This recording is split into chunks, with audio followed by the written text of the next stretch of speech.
नमस्कार दोस्तों, स्वागत है आपका आज के हमारे इस वीडियो में। आज से हमारे इस चैनल पर लूसेंट ऑब्जेक्टिव का भी वीडियो डेली अपलोड होने वाला है रात को 8 बजे। तो आप हमारे चैनल को सब्सक्राइब कर देंगे तो आपको लगातार अपडेट मिलता रहेगा। आज के वीडियो का क्वेश्चन नंबर 1 है, इतिहास के तहत अध्ययन किया जाता है। मतलब कि इतिहास में हम लोग किस चीज़ के बारे में पढ़ाई करते हैं। अतीत का, आपके ऑप्शन 2 है समाज का, तीसरा शासन का, चौथा पर्यावरण का। तो इतिहास में आपको पता होगा कि हम लोग अतीत का अध्ययन करते हैं, तो क्या हो जाएगा ऑप्शन नंबर ए। क्वेश्चन नंबर 2 क्या लिखा हुआ है, प्रथम यूनानी इतिहासकार कौन थे। आपके ऑप्शन ए में है थ्यूसिडाइडिस, ऑप्शन बी में है हेरोडोटस, ऑप्शन सी है मानेथो, ऑप्शन डी है होमर। तो आपका सही आंसर क्या हो जाएगा, हेरोडोटस। इतिहास के पिता भी किसको बोलते हैं दोस्तों, हेरोडोटस को। क्वेश्चन नंबर 3 क्या लिखा हुआ है, निम्नलिखित में से किसने स्पष्टतया कहा कि इतिहास के समस्त निष्कर्ष युक्ति संगत साक्ष्यों पर आधारित होते हैं। आपके ऑप्शन ए है हेरोडोटस, आपके ऑप्शन बी है थ्यूसिडाइडिस, ऑप्शन सी है पॉलीबियस, ऑप्शन डी है टैसीटस। आपके सही आंसर हो जाएगा दोस्तों ऑप्शन नंबर बी, थ्यूसिडाइडिस। इन्होंने ही कहा था इतिहास के समस्त निष्कर्ष युक्ति संगत साक्ष्यों पर आधारित होते हैं। क्वेश्चन नंबर 4 है, द हिस्ट्रीज के रचनाकार का नाम क्या है। द हिस्ट्रीज के रचनाकार कौन है दोस्तों, आपको बताना है।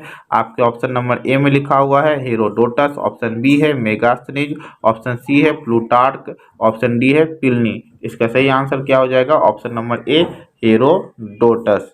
आइए देखते हैं क्वेश्चन नंबर 5 से।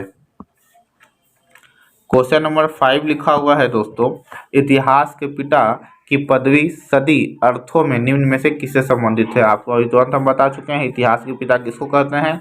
आपके ऑप्शन है हेरोडोटस ए, आपके बी नंबर में है यूरिपिडीज, ऑप्शन सी थ्यूसिडाइडिस, ऑप्शन डी सुकरात। इसका सही आंसर हो जाएगा ऑप्शन नंबर ए, इतिहास के पिता किसको कहते हैं, हेरोडोटस को। आप क्वेश्चन नंबर 6 है, इतिहास अपने को दोहराता है, यह कथन किसका है। आपने अक्सर सभी के मुंह से ये बात सुना होगा कि इतिहास अपने को दोहराता है, तो वही सवाल है आपको बताना है यह कथन वास्तव में कौन बोला है। आपके ऑप्शन ए है Hegel, option B Karl Marx, option C Kalhana, option D Barani. इसका सही आंसर हो जाएगा ऑप्शन नंबर ए, हिगेल ने ही कहा था कि इतिहास अपने को दोहराता है। क्वेश्चन नंबर 7 लिखा हुआ है, हम इतिहास से यही सीखते हैं कि आदमी इतिहास से कुछ भी नहीं सीखता। वाह क्या बात है, यह कथन किसका है। आपको बताना है कि हम इतिहास से यही सीखते हैं कि आदमी इतिहास से कुछ नहीं सीखता, यह बात किसने कहा है। आपके ऑप्शन नंबर ए है Hegel, option B Karl Marx, option C J B Bury, या फिर ऑप्शन डी एच कार्ड। इसका सही आंसर हो जाएगा ऑप्शन नंबर ए, हिगेल नहीं कहा था ऐसी बात। क्वेश्चन नंबर 8 क्या लिखा हुआ है, किसका कथन है समस्त इतिहास वर्ग संघर्ष का इतिहास है। आपके option A Karl Marx, option B JP Bury, option C Collingwood, option D H Carr. इसका सही आंसर हो जाएगा option number A, Karl Marx ने कहा था कि समस्त इतिहास वर्ग संघर्ष का इतिहास है। आइए देखते हैं क्वेश्चन नंबर 9 से। क्वेश्चन नंबर 9 लिखा हुआ है, निम्नलिखित में से कौन सा एक इतिहास के विषय में मार्क्स की दृष्टिकोण का संक्षिप्त वर्णन करता है। मतलब कार्ल मार्क्स के अनुसार चारों में से कौन सा एक सही है। इतिहास विभिन्न व्यक्तियों के बीच मुद्दों का विलेख है, ऑप्शन नंबर ए।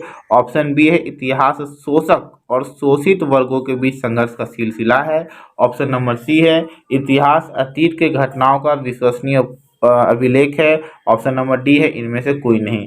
आपको पता होगा इसका सही आंसर हो जाएगा इतिहास शोषक और शोषित वर्गों के बीच संघर्ष का सिलसिला को क्या बोलते हैं, इतिहास में इसी चीज के बारे में पढ़ाया जाता है मार्क्स के दृष्टिकोण के हिसाब से।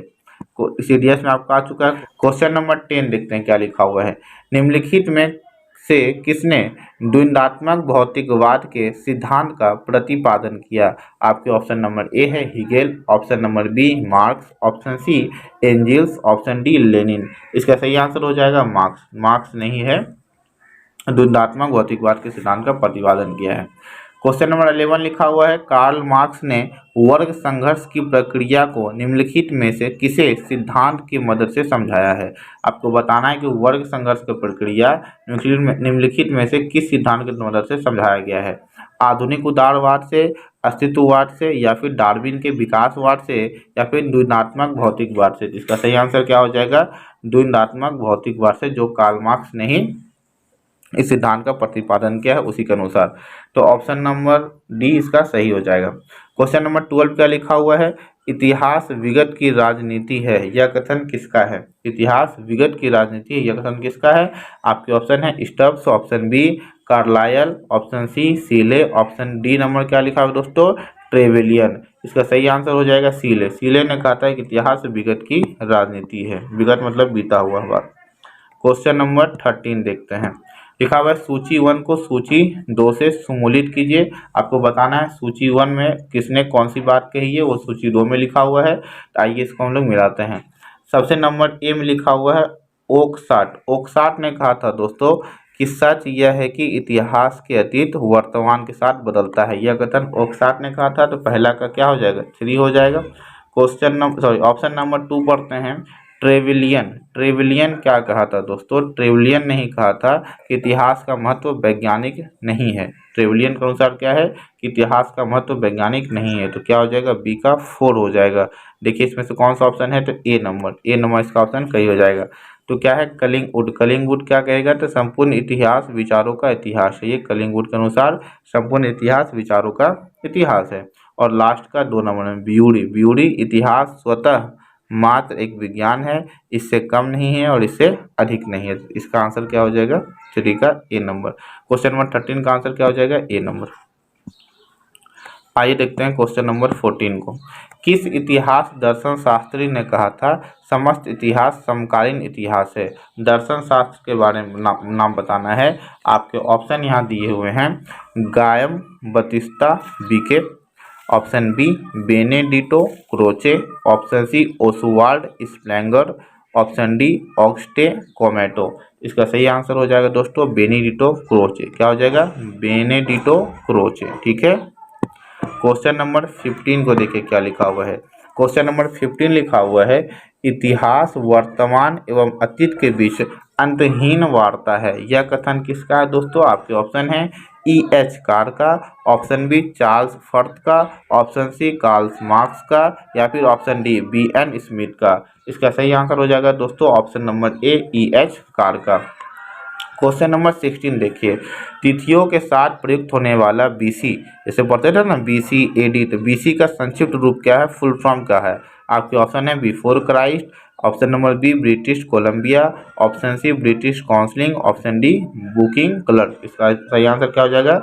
बिफोर क्राइस्ट इसका सही आंसर हो जाएगा। क्वेश्चन नंबर 17 में लिखा हुआ है तिथियों में के साथ प्रयुक्त होने वाला AD का फुल फॉर्म क्या होता है वो बताना है। तारीख के साथ जो AD लगता है ना, Anno Domini option A, option B है assistant director, option C acknowledgement due, option D after date. इसका सही आंसर क्या हो जाएगा दोस्तों? Anno Domini. BC का बिफोर क्राइस्ट, AD का एनो डोमिनी।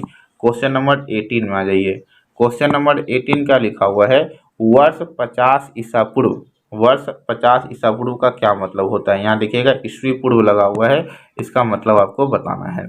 आपके ऑप्शन नंबर ए लिखा हुआ है वर्ष 150 ईसा पूर्व के पहले आता है, या फिर वर्ष 150 ईसा पूर्व के बाद आता है।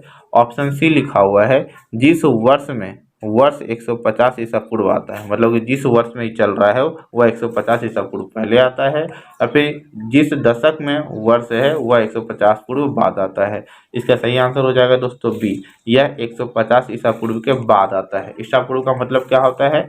जैसे हम बोले अभी 2022 चल रहा है, ईसा पूर्व अगर 2023, अगला साल क्या होगा? 2023, लेकिन अगर ईसा पूर्व होता तो ये वापस 2021 हो जाता। ईसा पूर्व का मतलब क्या होता है? पहले चलना। क्वेश्चन नंबर 19 को देखते हैं। वर्ष 1015 ईस्वी किस शताब्दी में आता है? बहुत जरूरी क्वेश्चन है, बहुत अच्छी क्वेश्चन है कि वर्ष 1015 किस शताब्दी में आता है। आपके ऑप्शन नंबर ए 10वीं शताब्दी ईसा पूर्व, ऑप्शन बी 10वीं शताब्दी ईस्वी बोल सकते हैं, ऑप्शन सी 11वीं शताब्दी ईसा पूर्व, ऑप्शन नंबर डी 11वीं शताब्दी ईसा। अब देखिए 1015 ईस्वी लगा हुआ है, तो क्या ईसा पूर्व में तो आएगा नहीं। यहाँ ईसा पूर्व था तो ईसा पूर्व आंसर हुआ। इसमें एक मिनट इसको काटने दीजिए। आप यहाँ देखिए कि यहाँ ईस्वी लगा हुआ है, तो क्या ईसा पूर्व आएगा? तो ये दोनों तो ऐसे खत्म हो गया। अब आपको ये दोनों में से कोई एक चुनना है। तो आप याद रखेंगे शताब्दी हमेशा इसके एक, जैसे कि अभी जैसे मान लीजिए कि 1050 है तो 11वां शताब्दी इसका आंसर हो जाएगा। एक क्या होता है? आगे बढ़ता है। ठीक है। आइए दोस्तों देखते हैं क्वेश्चन नंबर 20। क्वेश्चन नंबर 20 में क्या है? तो सूची 1 को सूची 2 से सुमूलित करना है, मतलब कि मिलाना है। तो पहला लिखा हुआ इसमें एक ऑप्शन ज़्यादा है, ये 5 नंबर, ये नहीं होना चाहिए था। हाँ, तो अब हम लोग देखते हैं क्वेश्चन नंबर 20 को। क्वेश्चन नंबर 20 में सबसे पहला ऑप्शन ए में लिखा हुआ है, ऑप्शन ए मतलब नंबर ए लिखा हुआ है विक्रम संवत्सर। तो विक्रम संवत्सर कब स्टार्ट हुआ था? तो 58 ईस्वी पूर्व में विक्रम संवत स्टार्ट हो गया था। शक संवत कब स्टार्ट हुआ था? शक संवत 78 ईस्वी पूर्व स्टार्ट हो गया था। 4 और 3 किसमें लिखा हुआ है? 4 और 3, इसमें 4 और 3 है, डी नंबर इसका सही आंसर हो जाएगा। तो गुप्त संवत कब स्टार्ट हो जाएगा? गुप्त संवत होता था 320 ईस्वी में, और कली संवत्सर हुआ था 3102 ईसा पूर्व। ठीक है, आपके ऑप्शन क्या हो जाएंगे? डी नंबर सही। अब इसी से बाकी 3-4 क्वेश्चन निकलेगा, इसको अच्छे समझिएगा। 21 नंबर में लिखा हुआ है विक्रम संवत। विक्रम संवत कब स्टार्ट हुआ था? 58 ईसा पूर्व, तुरंत लगाए हैं।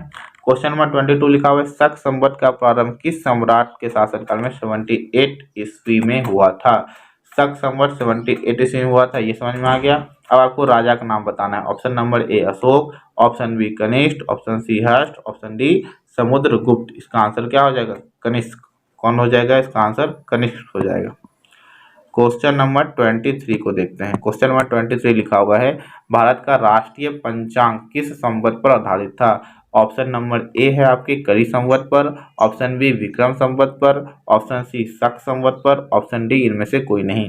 राष्ट्रीय पंचांग हम लोग का किस पर आधारित है? शक संवत पर।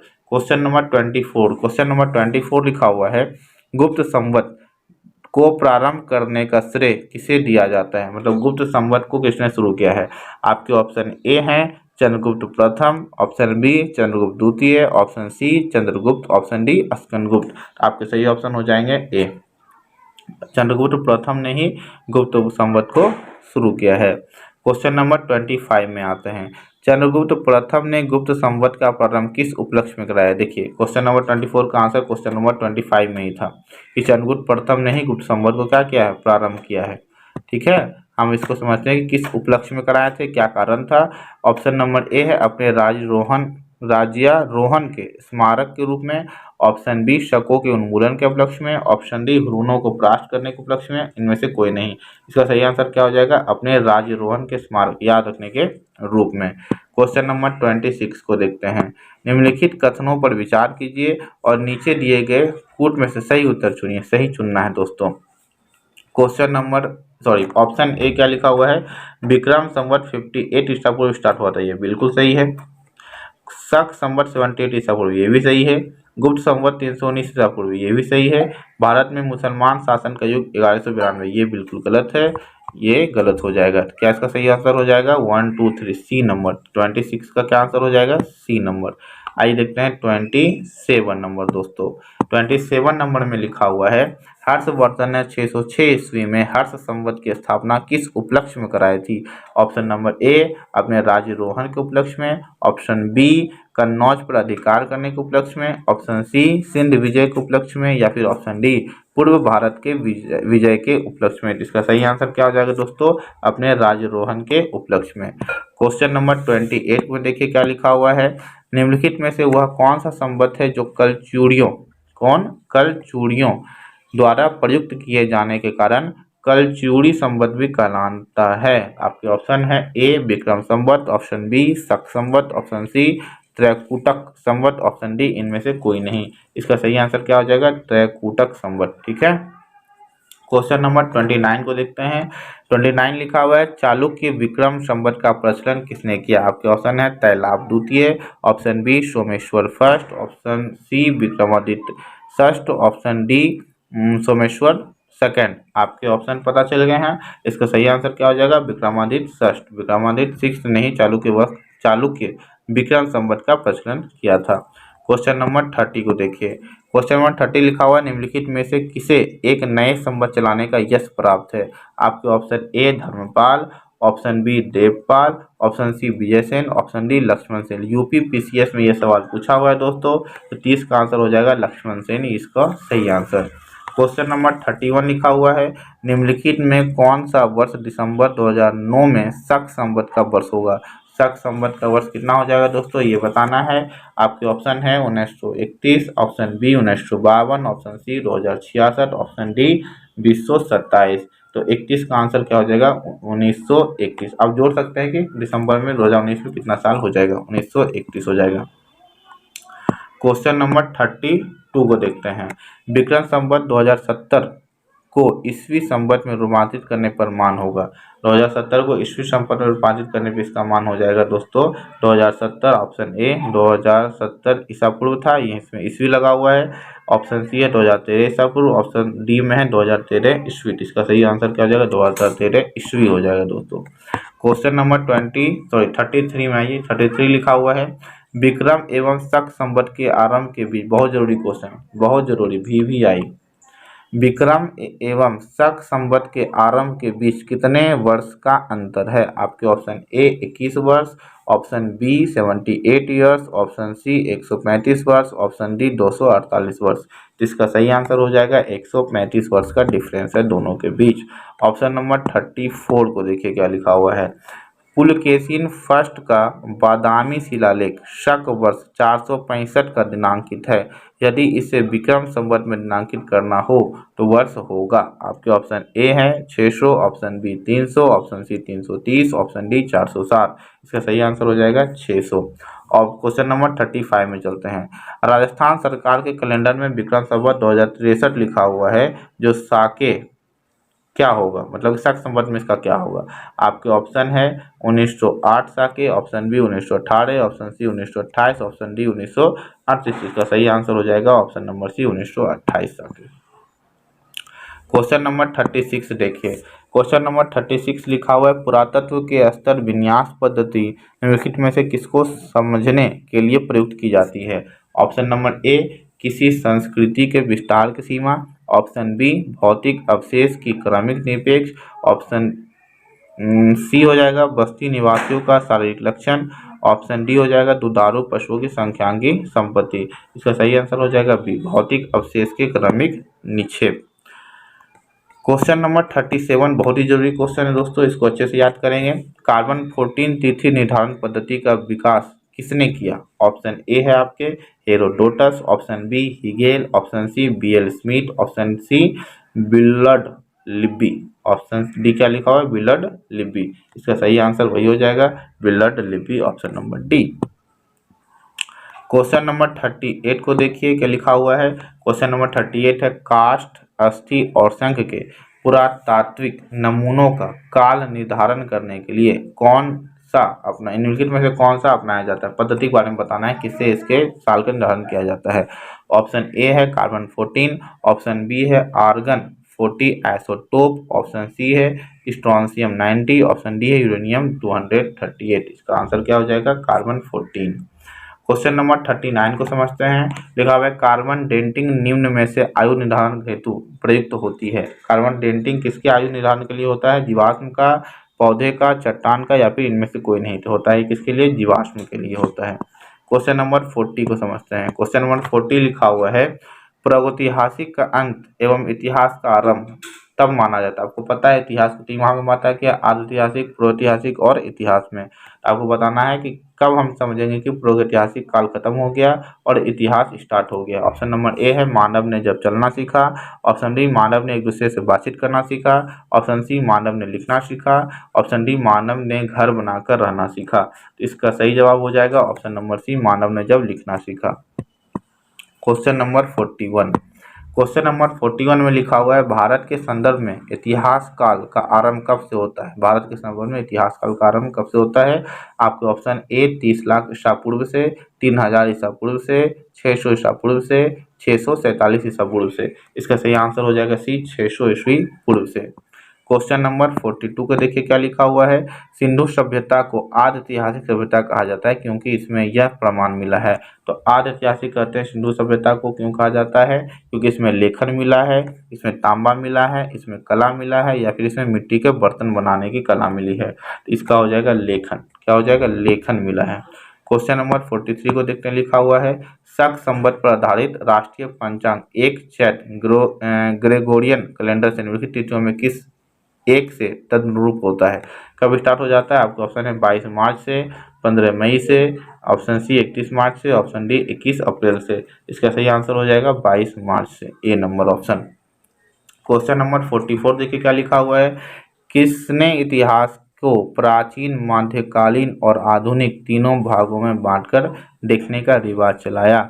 आपके ऑप्शन ए है Herodotus, option B Cicero, option C Pliny, option D Cellarius. इसका सही आंसर क्या हो जाएगा दोस्तों? ऑप्शन नंबर डी सेलेरियस ने ही इतिहास को 3 भागों में बांटा।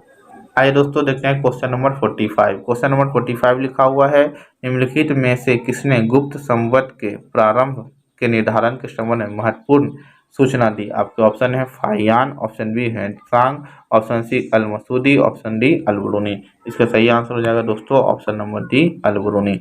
और आपसे एक बात करना चाहते हैं, लगातार वीडियो में बने रहिएगा तो आपका जीएस और जीके का पोर्शन एकदम मजबूत हो जाएगा। ठीक है, डेली रात 8 बजे वीडियो अपलोड होगा।